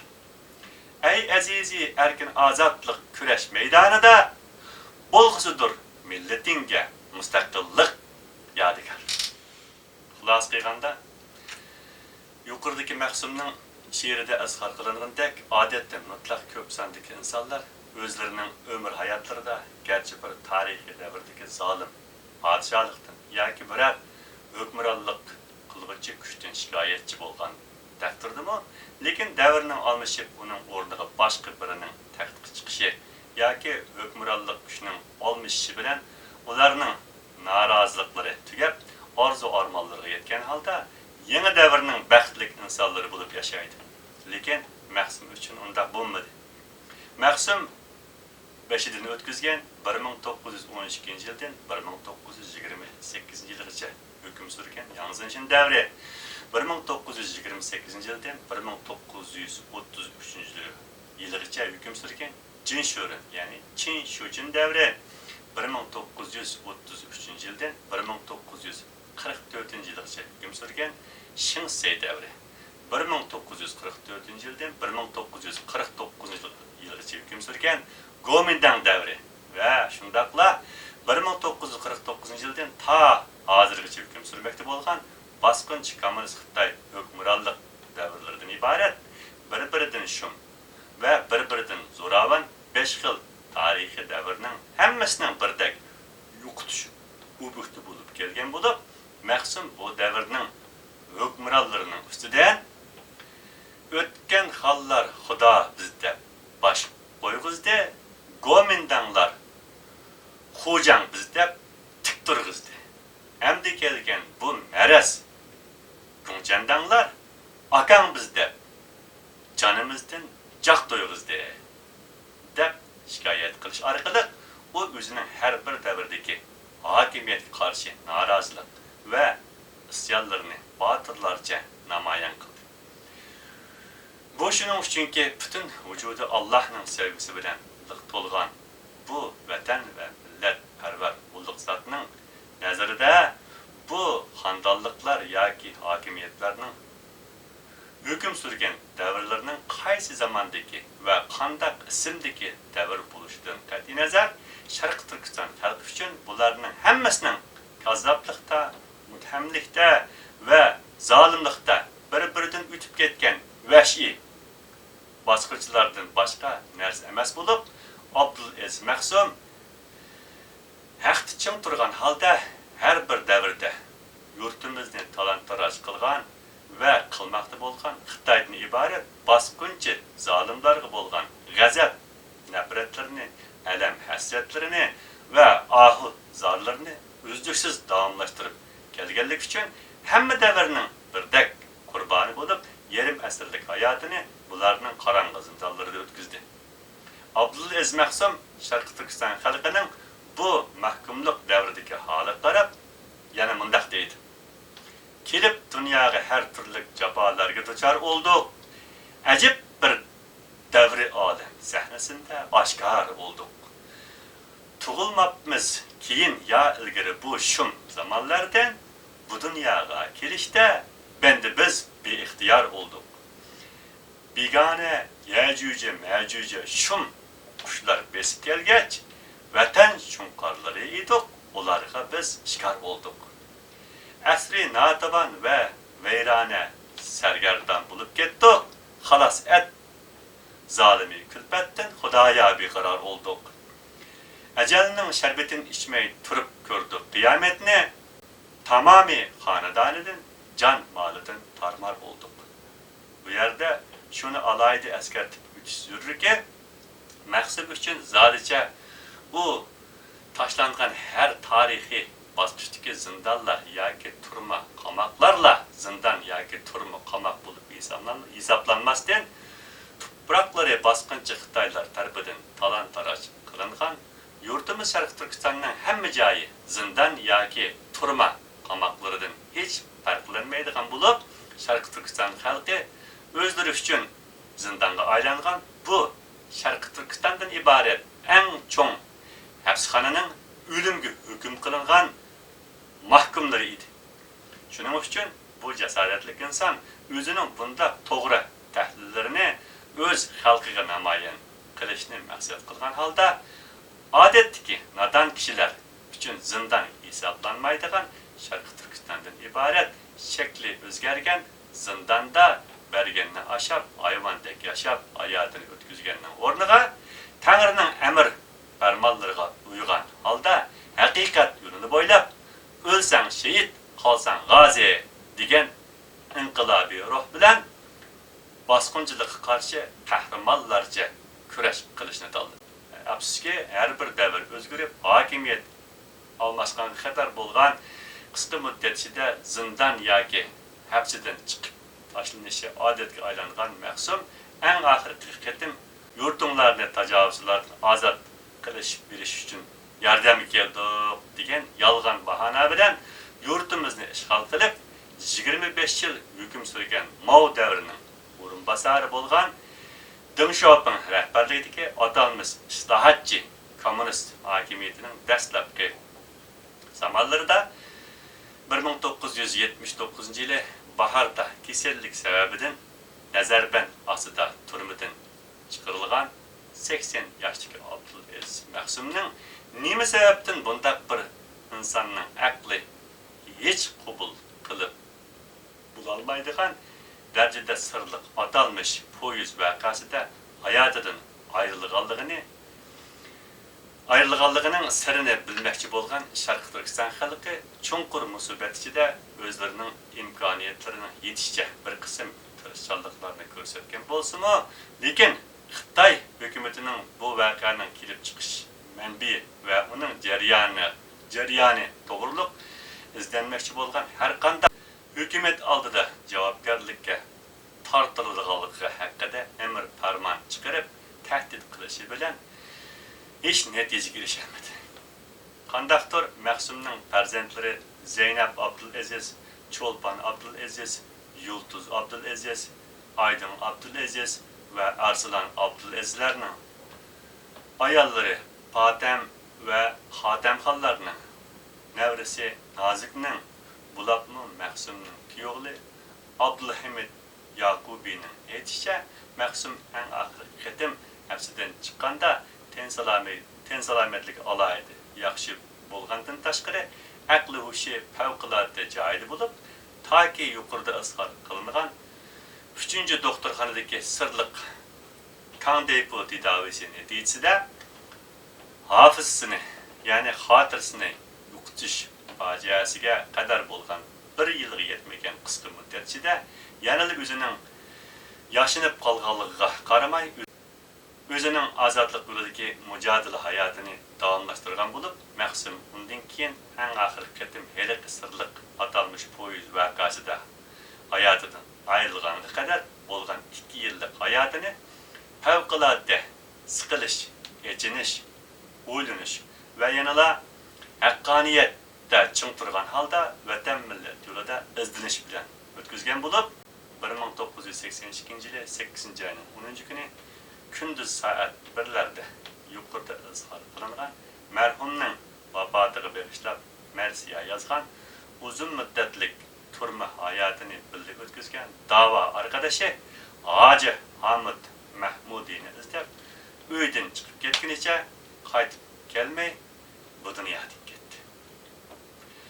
O'zining ona tili turkchadan boshqa yana arabcha, farscha ve urducha lisanlarda kamalat ve balag'atga yetgan tilga boy, tavranmas jasoratlik Abdulaziz Maqsum o'zining yoshlik chog'laridan boshlab vatan va millatning sevgisi bilan liq to'lgan yurak bag'rini she'ri asarlarda izhor qilishga boshlagan bo'lib, toki u hayotining eng oxirgi minutlarigacha xalqni to'g'ri yo'lga boshlash uchun qalam tavtishni har qanday sharoitda qat'iy to'xtatmagan bo'lib, Maqsumning Qalam xitobi nomli she'r asari buning tipik misolidir. Maqsum o'zining she'r asarlarida har qanday sharoit ostida o'zining haqqoniyatlik maydonida mustahkam turgan holda yovuz Xitoylarga bosh egmaydiganligini namoyon qilgandan boshqa yana she'r asarlarida millatimizning cho'qim bilishga tegishlik vatanning tarixi, madaniyati, coğrafyası, dini, itikadi, hazırlıklı vaziyeti ve geleceği hakkında umumiyüzlük malumat verip ucudu. Mesela özünün ayrılması degen şiir eseri arkalık milletimizden bundan keyin qilishga tegishlik ishlar to'g'risida alohida vasiyat qoldirib ketgan bo'lib, mazkur vasiyatnoma Sharq Turkiston Cumhuriyeti surgundi hukumatining davlat asos qonunida xalqimizning milliy qasami bo'lib bekitildi. Abdulaziz Maqsum beşimizga kelgan balay afetlarning hammaning bosqinchi Xitoylardanmi cho'ngroq ichimizdagi milliy munofiqlarning yotqa yantayoq bo'lgan holda vatan millat xoinlik qilish tufaylidan bo'lganligini va bu milliy munofiqlarni yo'qotmay turib ko'zlagan ulug' nishon va maqsadga yetkili bo'lmaydiganligini izhor qilgandan boshqa yana u asarlarda millatimizning kimligi va nima sababdan qulluqdan iborat bu haqoratlik hayotga mubtalo bo'lib qolganligini inchiklab tafsiliy tahlil qilib anlatish bilan birga hurriyat va mustaqillikning afzalliklari, shundaqla asorat va qulluqning ziyonlari to'g'risida kichik bolaga chaynab nayigizgandek tafsiliy izohat berib anlatgandan keyin mahkumlikdan iborat vatan millatning peshiga kelgan baloyi ofatning asli manbining ichiga texmo chunqurlab kirgan holda mahkumlikdan iborat bu qulluq zanjiridan qutulib hurriyat va ozodlikka erishishning unumli yo'llarini aniq ko'rsatib bergan bo'lib, Maqsumning Millatim va Uyg'on nomli she'r asarlari buning tipik misolidir.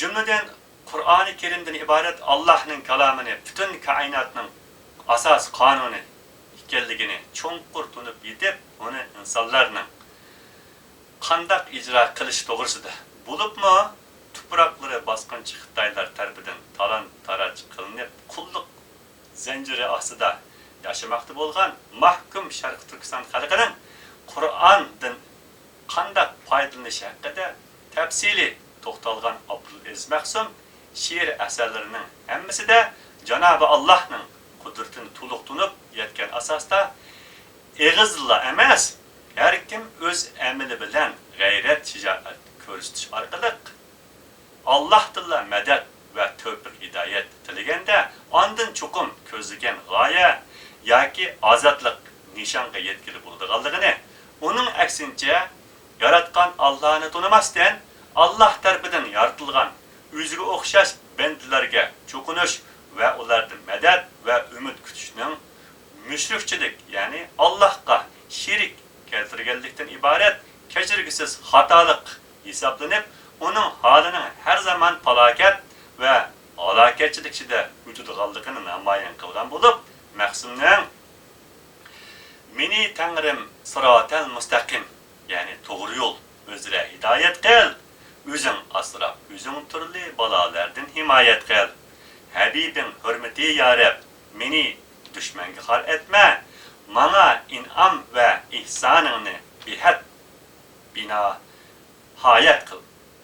Haqoratlik asoratdan xalos eylab meni ya Rab, mana dunyo va oxirlik saodatdan inoyat qil degan munojati. Shundaqla uning Ulug' Tangrim ilohim, sen haqiqiy podshohimsan. Ulug' Parvardigorim, sen buyuk pushti panohimsan. Egamsan, buyruborimsan, ishonchimsan, o'zing ya Rab. Haman dad aylisanman, sam'i faryodi ahimsan. Va gar turli balolarga duchor bo'lsam, o'zing asrab, o'zing saqlab meni qutqazg'uchi haq dastigoyimsan. Ezildim rahmat qilg'aysan, ümidim sendedir ya Rab. Nigahtar g'am guzarim sen, kuyimlik xayri xahimsan. Habibing hurmatidin men asri bechora, muzdarni asarettin nijatlik, berguchi en dad xahimsan. Başım onlab, kulum ushlab hidayet rahini ko'rsat. Yıkılsamma yulab, yurgizguchi hadyu rahimsan. Nazar salg'il manga o'z fazili ihsoning bilan ya Rab. Va adling bilan baqsang o'zing muxtar panohimsan. Azizi dar asri notavon men holime yetgan.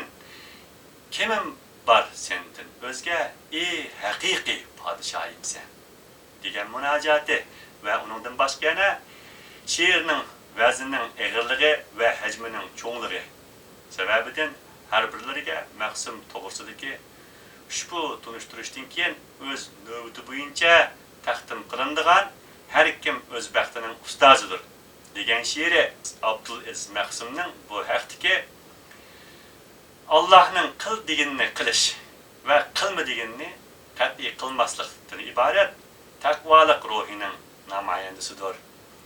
Mahsumning ömrü bo'yi yezib to'plagan, nurg'ulagan bebaho tarixiy asarlari yuqorida izhor qilingan har xil shum tarixiy davrlardagi bosqinchi Xitoy hukmronligi tarafidan elib berilgan zo'rliq siyosatlarning o'zliksiz buzg'unchiliklari natijasida uyg'urlanib, bulang-talang qilinib, kuydirilib, yo'q etilgan taqdirda ham Allohga o'zining shukri, qo'limizdagi bu har birlariga sunmoqda bo'lgan bir qism she'r asarlarining mutlaq ko'p qismi Mahsumning cho'ng qizi marhum Zeynabxon Abdulaziz tarafidan bo'libmi, Xitoylar tarafidan Mahsumga o'xshashla vatan va millatparvar deb qorlanib 1970-yildan 1980-yilgacha bo'lgan 10 yillik hayotini Xitoyning turma zindonlarida, ya'ni Losugu jazo lagerida o'tkazgan Mahsumning kuyovli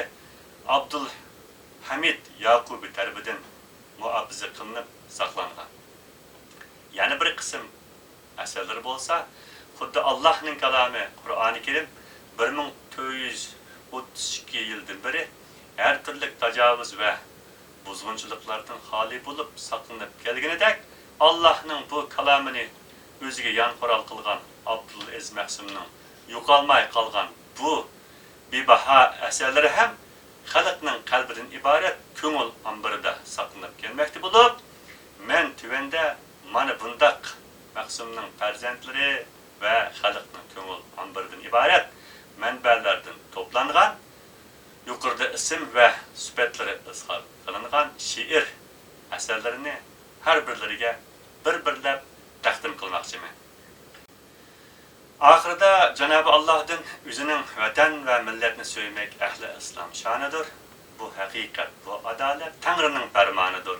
Degandek ulug' ta'limotlar bilan ömür boyu xalqni vatan suyishga ve uning ishqida o'lishga dalolat qilib, Sharqi Turkiston xalqining qalbida xuddi o'zi hayotida orzu armonlarini bayon eylab yozgan yüzlerce şiir eserlerining biri bo'lgan Kiti'e namliq